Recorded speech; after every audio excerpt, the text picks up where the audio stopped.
2022년 7월 22일 금요일 한국뉴스입니다. 국내 대형 항공사 노조 사이에 파열음이 일고 있다. 대한항공 조종사 노조는 임금 협상 인상률을 두고 한 목소리를 내지 못하며 위원장이 사퇴하기에 이르렀다. 아시아나항공 노조는 사측의 기종 전환 배치에 반발하며 협상력이 강한 집행부를 요구하고 나섰다. 22일 업계에 따르면 대한항공 조종사 노조는 올해 임금 협상을 두고 사측과 갈등을 빚고 있다. 노조 집행부는 최근 사측과 임금 총액 기준 10% 인상안에 합의했지만 조합원 투표에서 58% 반대로 부결됐다. 노조는 13.5%의 인상률을 요구했다. 조종사 노조는 2020년, 2021년 임단협도 마무리 짓지 못한 상태다. 조종사 노조 위원장과 수석부위원장, 사무국장 등은 협상 체결을 하지 못하며 사퇴했고 노동조합은 비상대책위원회 체제에 돌입했다. 일반, 정비, 객실 승무원 등으로 구성된 일반 노조는 지난달 임금 총액 10% 인상, 미주 구주 대양주 해외 체류비 인상 등에 합의했다. 일반 노조는 2020년, 2021년 임금을 동결한 만큼 올해 11.5%의 인상을 요구했지만 유가, 환율, 물가 상승 등을 고려해 10% 인상에 합의했다. 아시아나항공 조종사 노조는 내부 갈등을 빚고 있다. 최근 초대형 여객기 A380이 재개됐지만 투입 인원이 예상보다 적은 데다 기종 강제 전환 등으로 조종사들의 반발이 심하다. 코로나19가 본격화하기 직전인 지난해 2월 아시아나항공의 A380 조종사는 145명이었다.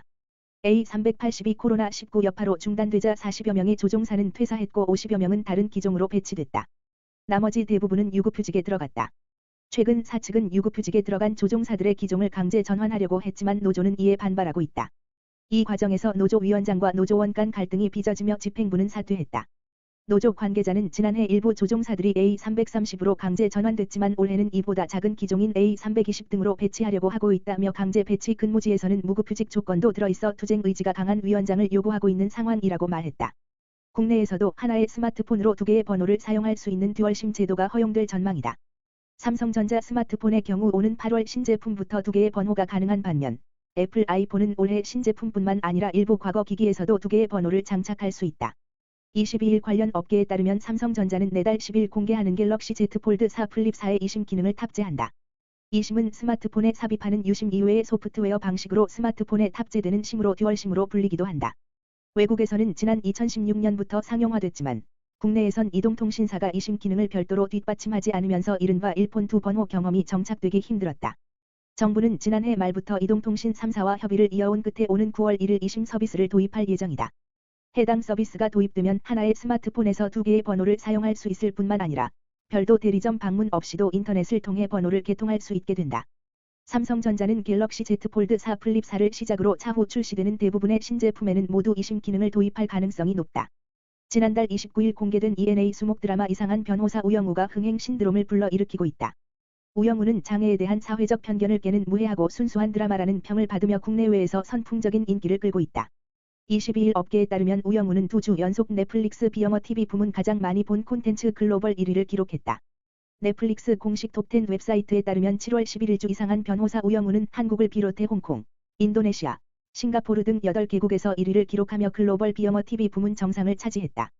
전주 대비 약 90% 상승한 4,558만의 누적 시청 시간을 기록하며 TV 부문 전체 콘텐츠 대상 글로벌 순위도 3위로 도약했다. 외신도 우영우 열풍에 대해 주목했다. CNN은 지난 20일 한국을 넘어 세계로 확산하는 우영우 신드롬에 대해 오징어 게임과 같은 또 다른 성공을 거둘지도 모른다며 극찬했다. 이상한 변호사 우영우는 천재적인 두뇌와 자폐 스펙트럼을 동시에 가진 신입 변호사 우영우의 대형 로펌 생존기를 그린 드라마다. 세상의 편견과 부조리에 맞서 나가는 우영우의 도전을 따뜻하고 유쾌하게 풀어냈다. 기존의 장애를 소재로 한 드라마는 많았다. 우영우는 자폐 스펙트럼 장애인이라는 캐릭터로 차별화를 배했다. 장애가 있다고 해도 충분히 사회생활을 할 수 있고 또 직장인으로도 살 수 있다는 것은 기존의 편견을 깨며 시청자들에게 희망을 제공한다. 치밀한 스토리텔링도 인기에 한몫했다. 매회 색다른 에피소드와 유쾌한 스토리로 힐링 드라마라는 평가를 받고 있다. 아파트 품격 위해 화물차는 뒤쪽에 주차해라. 광주시의 한 아파트 주차장에 세워진 화물차에 이 같은 내용의 쪽지가 붙어 있어 차 주인은 서러워서 이사할까 고민이다는 글을 남겼다. 21일 온라인 커뮤니티 보배드림의 화물차가 아파트 품격 떨어뜨린다는 제목의 게시물이 올라왔다. A씨는 아파트 지하 주차장에 세워둔 화물차를 운전하려다 차 문에 꽂혀 있는 쪽지를 발견했다. 궁금해서 봤더니 아파트 품격을 위해서라도 화물 차량은 뒤쪽에 주차하시면 어떨까요? 라고 써 있었다. 작성자 A씨는 사건 이틀 전에 비가 내려서 일을 못하고 지하 주차장에 차 넣어두고 이틀 뒤 차를 빼는데 쪽지를 발견했다고 글을 올렸다. A씨는 불법 주차를 하거나 다른 주차선을 침범하지 않았다며 주차장에 주차한 사진까지 게시글에 첨부하며 어이없어 했다. 화물차주 A씨는 서러워서 이사할까 고민이다는 글도 남겼다. 관리사무소에 가서 CCTV를 확인해 보니 사각지대로 들어와 쪽지를 넣어놓고 갔다며 어이없어 했다. 게시물을 본 네티즌들은 아파트가 100억 하시냐? 아파트에 무슨 품격이냐? 사람이 먼저 하냐? 트럭 타는 사람들이 제일 부자인 걸 모르는 베이비인가? 집과 차로 품격 내세우는 사람만큼 멍청한 사람 없다 등의 댓글을 남겼다. 전남 여수의 한 어린이집에서 보육교사가 생후 20개월 된 원생을 폭행했다는 신고가 접수돼 경찰이 수사에 나섰다. 21일 전남 여수경찰서에 따르면 전날 여수시 한 어린이집에 다니는 생후 20개월 된 여자 원생 A양이 보육교사로부터 폭행을 당했다는 부모의 신고가 경찰에 접수됐다. A양의 부모는 최근 어린이집을 다녀온 아이의 이마에 커다란 멍 자국이 있고 팔에는 물린 것으로 보이는 상처가 있는 것을 이상하게 여겨 어린이집 내부에 설치된 CCTV 영상을 확인한 뒤 경찰에 신고한 것으로 알려졌다. 수사에 나선 경찰은 여수시와 함께 해당 어린이집 CCTV 영상을 확보해 지난 19일 보육교사 2명이 A양을 폭행한 정황을 파악했다. A양 부모는 CCTV 영상에서 보육교사 한 명이 A양을 붙잡고 다른 한 명이 책과 숟가락 등으로 A양의 머리를 때리는 모습을 확인했다고 주장했다. A양의 어머니는 학대 장면이 담긴 CCTV를 보다가 충격을 받고 쓰러져 119구급 차에 실려간 것으로 전해졌다. CCTV 영상 속 학대 정황이 의심되는 보육교사 2명을 상대로 정확한 경위를 조사하고 있는 경찰은 이들에게 아동복지법 위반 혐의 적용 여부를 검토하고 있다.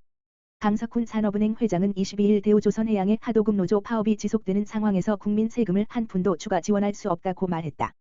강 회장은 이날 기자와의 통화에서 대우조선해양의 현 상황이 지속되면 정상적인 원리금 회수가 어려울 것으로 판단된다며 모든 특단의 대책을 강구하겠다며 이같이 말했다. 특단의 대책이 무엇이냐는 질문에는 문자 그대로 가능한 모든 방안을 강구하겠다라고 답했다. 대우조선해양의 파산 가능성도 열어둔 것으로 해석된다. 민주노총 금속노조 거제통연고성 조선하청지회인 하청노조의 파업으로 인한 대우조선해양 옥포조선소 1번 도크 선박건 조장의 생산 차질이 22일로 51일째를 맞았다. 전날 협력사 노사는 밤 늦게까지 협상을 했으나 노조 측의 고소 고발 취하 요구에 대해서 합의하지 못했다. 하청노조와 함께 대우조선 협력사협의회와 협상한 홍지욱 민주노총 금속노조 부위원장은 지난 21일 밤 경남 거제 옥포조선소 내 서문금융센터 내 마련된 협상장 앞에서 기자들과 만나 상당한 의지를 갖고 이 사태를 해결하기 위해 노력하고 있다며 22일 이른 아침부터 교섭을 다시 시작할 것이라고 말했다. 협력사 대표들과 하청노조 측은 전날 오전 10시부터 6차례 교섭과 정회를 반복했다. 점거 농성 과정에서 발생한 손해배상 청구와 형법상 업무방해죄 고발을 취하하고 이후 추가 제소를 하지 말라는 게 하청노조의 요구였다. 하청노조는 지난달 2일 파업을 선언하고 지난달 22일에는 1번 도크 선박 건조장 안에 위치한 초대형 원유 운반선 내부에 철제 구조물을 설치하며 점거에 들어갔다. 이에 따라 지금까지 매일 260억 원의 매출 손실, 60억 원의 고정비 손실 등 지금까지 약 7천억 원의 피해가 발생했다. 매출 손실은 나중에 어느 정도 회복이 되지만 수천억 원이 넘는 고정비 손실은 확정 손실이다. 하청노조는 파업은 하면서도 손해배상 소송은 두려워하고 있다. 사측은 나쁜 선례가 될 수 있으므로 하청노조의 요구를 수용할 수 없다는 입장이다. 협상에 나선 협력사가 이를 받아들이고 싶어도 고소고발은 원청인 대우조선이 하는 것이라 그 수용 여부는 별개의 문제이기도 하다. 대우조선은 상장 기업이라 소송을 하지 않으면 경영진이 배임 논란에 휩싸이게 된다. 하청노조 파업 장기화에 대해 금속노조 역할론 부재를 지적하며 대우조선해양 원청노조인 대우조선지회의 금속노조 탈퇴 찬반 투표가 21일 반나절 만에 투표율 70%를 기록한 것으로 나타났다. 금속노조 대우조선지회는 이날 오전 6시부터 이틀 동안 조직 형태 변경을 안건으로 하는 총회를 열고 있다. 총회 기간 산별 노조인 금속노조를 탈퇴하고 기업별 노조로 전환할지를 두고 조합원 4,720여 명을 대상으로 찬반 투표가 진행된다. 대우조선지회는 금속노조 경남지부 전체 조합원 1만 8천여 명 중 26% 비중을 차지하고 있다. 이 때문에 대우조선지회가 기업별 노조로 전환되면 민주노총 경남지부 입장에서는 타격이 클 수밖에 없다. 이렇게 되면 대우조선 하청노조도 노조 활동에 있어 상당한 동력을 잃을 것으로 전망된다. 하청노사 협상 중 원청노조의 금속노조 탈퇴 소식은 하청노조 입장에서는 악재가 분명해 교섭에 어떤 영향을 미칠지는 미지수다. 내년부터 연봉 7,800만 원을 받는 근로자의 소득세가 평균 54만 원 줄어든다. 과세 표준 5억 원인 기업의 법인세 부담은 현재보다 3천만 원 감소할 것으로 전망된다. 2019년부터 다주택자에게 적용된 종합부동산세 중과세율은 4년 만에 폐지된다. 기획재정부는 21일 세제발전심의위원회를 열고 이 같은 내용의 2022년 세제 개편안을 확정했다. 추경호 경제부총리 겸 기재부 장관은 그간 세제가 과도하게 규제 목적의 정책 수단으로 활용되면서 조세 원칙이 훼손되고 글로벌 스탠더드에 부합하지 않게 됐다며 국민 세 부담 수준을 적정화하고 성장과 세수의 선순환 구조를 구축하고자 한다고 밝혔다. 윤석열 정부 첫 세제 개편의 핵심은 대규모 감세다. 소득세는 2008년 이후 15년 만에 과표 구간이 바뀐다. 8개 과표 구간은 그대로 두면서 하위 2개 구간을 각각 200만 원, 400만 원씩 올렸다. 최저인 6% 세율이 적용되는 구간이 1,400만 원 이하로, 두 번째로 낮은 세율인 15% 구간은 5천만 원 이하로 조정된다. 낮은 세율이 적용되는 근로자가 더 늘어나는 것이다. 비과세로 빼주는 식대가 한 달에 20만 원으로 올라가는 부분까지 합치면 총급여 7,800만 원인 근로자의 소득세 부담은 최대 83만 원까지 줄어들 수 있다. 법인세 최고세율은 5년 만에 다시 22%로 낮추고 현재 4단계인 과표 구간은 3개로 줄인다. 문재인 정부에서 도입한 다주택자에 대한 종부세 중과세율이 없어지면서 보유주택 수에 상관없이 가액에 따라 세금을 매긴다. 0.6에서 3.0%인 기본세율도 최소 0.5%에서 최대 2.7%로 낮아지고 기본 공제금액은 9억 원으로 올라간다. 이번 세제 개편으로 서민, 중산층과 중소 중견 기업의 세 부담은 각각 2조 2천억 원, 2조 4천억 원 줄어든다. 대기업의 세 부담은 4조 1천억 원, 고소득층은 1조 2천억 원 감소한다. 4년 동안 세수가 총 13조 1천억 원 줄어드는 것이다. 윤석열 대통령의 8월 15일 광복절 특별사면과 관련해 더불어민주당 등 야권 일각에서 이명박 전 대통령과 이재용 삼성전자 부회장, 김경수 전 경남도지사와 함께 정경심 전 동양대 교수도 검토해야 한다는 목소리가 나왔다. 박지원 전 국정원장은 21일 윤석열 대통령이 취임했기 때문에 과감하고 폭넓은 사면을 통해 국민 통합으로 가는 게 좋겠다고 생각한다며 이 전 대통령은 물론 이 부회장, 김 전 지사 등을 포함해야 한다고 말했다. 다만 민주당 차원에서 사면에 대한 공식 논평은 내놓지 않았다. 인천의 국내 최고층인 151층 규모 인천타워를 건립하는 문제를 놓고 최근 찬반 논쟁이 다시 불붙고 있다.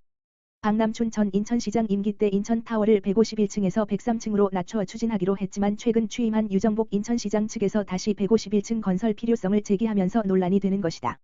지역 주민들 의견도 갈리고 있다. 인천타워 건립 문제는 16년이나 끌어온 지역 현안이다. 지난 2006년 2월 안상수 당시 인천시장은 미국 조지아주 애틀랜타에서 포트만 컨소시엄과 송도 6809 192만 평 복합개발사업 추진을 위한 양해각서를 체결했다. 송도 국제도시의 랜드마크가 될 수 있는 151층 규모의 초고층 쌍둥이 타워를 짓는 게 주요 내용이다. 미국 포트만 홀딩스와 삼성물산, 현대건설 등이 출자한 특수목적법인 송도 랜드마크가 3조 원을 투입해 2013년 완공한다는 계획을 세웠고 2008년 6월엔 착공식까지 했다. 그러나 착공 직후 글로벌 금융위기가 찾아왔고 2010년 송영길 인천시장 취임 후 최고층 빌딩의 사업성 자체가 높지 않다는 지적이 제기되면서 공사가 지연되다가 결국 2015년 백지화됐다.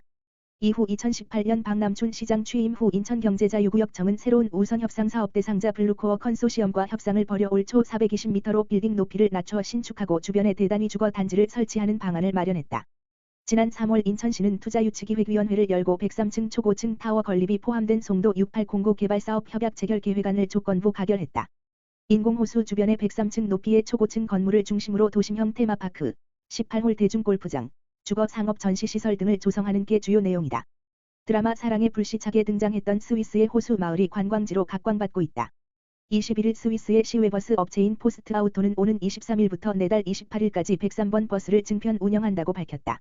증편 이유는 노선에 포함된 드라마 사랑의 불시착 촬영지 이젤트발트의 인기 때문이다. 103번 버스는 스위스 베른주 인터라켄 오버하슬리구의 호숫가 마을인 베니겐과 이젤트발트를 오가는데 이젤트발트는 사랑의 불시착의 주요 장면에 등장하는 장소다. 극중 북한 장교 리정혁 현빈이 스위스 유학 시절 형을 떠올리며 피아노를 연주하는 곳이자 남한 재벌가 윤세리 손예진가 스위스 여행 중 우연히 리정혁의 연주를 듣게 되는 장소가 바로 이젤트발트다. 버스 회사 측은 언론 홍보 자료에서 직접 사랑의 불시착을 언급하며 홍보하기도 했다. 스위스의 대표적인 관광지인 인터라켄에도 관광객이 몰리고 있지만 이젤트발트의 경우는 한국 드라마의 영향으로 주목을 받기 시작했다는 게 포스트아우토 측의 설명이다. 포스트아우토는 드라마에 등장하는 이젤트발트를 방문하려는 한국 손님들이 103번 버스에 많이 탑승하고 있다. 스위스 사람들과 다른 국가 손님들도 당일 여행으로 이곳에 오려고 한다며 버스 증편 이유를 밝혔다. 정부가 반도체 산업 초강대국을 만들기 위해 노동안전 규제를 대거 풀기로 했다. 반도체 업종에 대해 주 64시간까지 연장 근로를 허용하고 화학물질관리법 규제도 완화한다.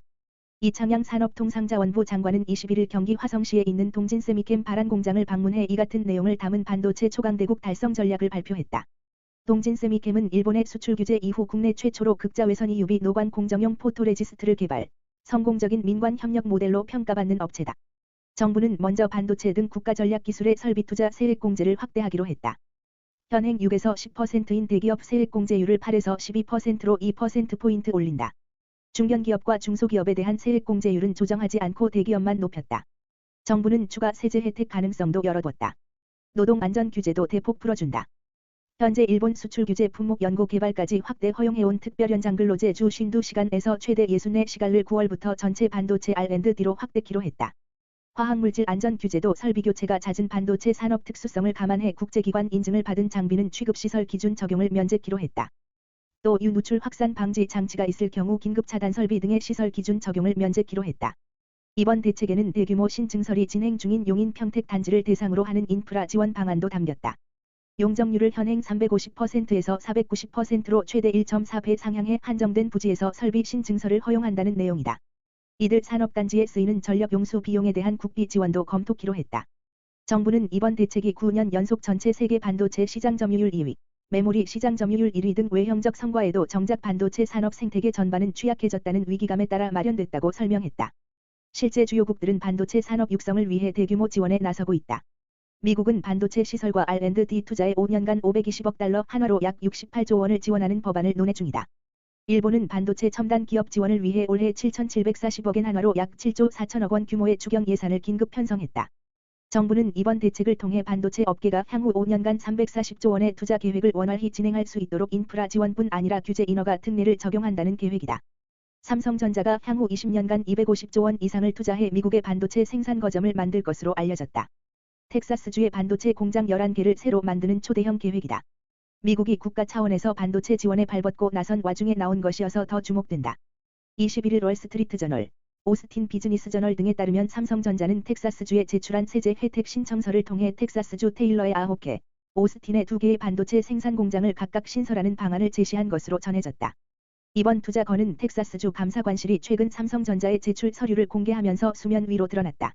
삼성전자는 신청서를 통해 테일러의 공장을 9개 새로 만드는데 1,676억 달러를, 오스틴의 공장을 2곳 추가하는데 245억 달러를 각각 투자하겠다는 뜻을 밝혔다고 오스틴 지역 매체들은 전했다.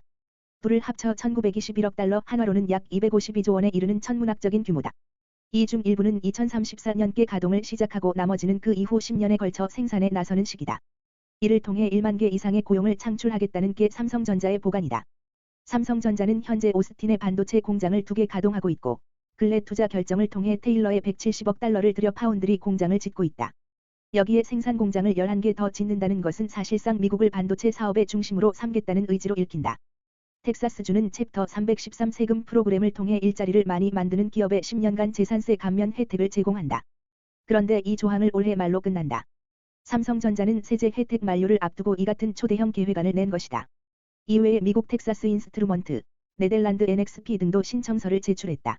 삼성전자가 신청서를 냈다고 해서 투자가 확정된 것은 아니다. 회사 관계자는 월스트리트저널에 현재로서는 신청서에 나온 새 공장들을 추진하기 위한 구체적인 계획을 갖고 있지 않다고 밝혔다. 다만 미국을 생산 거점으로 삼으려는 중장기 계획을 엿볼 수 있는 단서라는 평가가 나온다. 삼성전자 관계자는 신청서에 있는 투자 제한은 미국 사업 확장의 실행 가능성을 평가하기 위한 장기 계획 절차를 반영한 것이라고 설명했다. 특히 미국 의회가 자국 내 반도체 산업 육성을 위한 파격 지원 법안을 처리하기 직전이어서 더 이목이 집중된다. 이 법안은 미국 반도체 산업에 520억 달러 규모의 보조금과 인센티브 등을 제공하는 내용을 담고 있다. 민주당과 공화당이 이견에 거의 없는 사안이라는 평가가 지배적이다. 워싱턴 정가에서는 인텔 같은 미국 업체 외에 삼성전자, TSMC 등이 가장 큰 수혜를 입을 것이라는 관측이 많다. 블룸버그는 반도체 제조업이 한국, 대만 등 북아시아에 집중되면서 공급망 차질과 중국의 세력 확장을 우려하는 미국 정치권의 관심이 높아지고 있다고 전했다. 그레그 에벗 텍사스 주지사는 곧바로 성명을 내고 환영하고 나섰다. 에벗 주지사는 삼성전자가 계획하고 있는 새 공장들은 텍사스가 반도체 산업에서 선두주자 자리를 공고히 할 수 있게 할 것이라며 삼성에 감사한다고 말했다. 브라이언 디스 백악관 국가경제회의 위원장은 성명을 통해 삼성전자의 잠재적인 투자 계획은 미국의 산업 전략이 효과가 있다는 점을 입증하고 있다며 이는 미국의 경제와 안보를 강화할 것이라고 말했다고 블룸버그는 전했다. 오늘도 시청해 주셔서 감사합니다.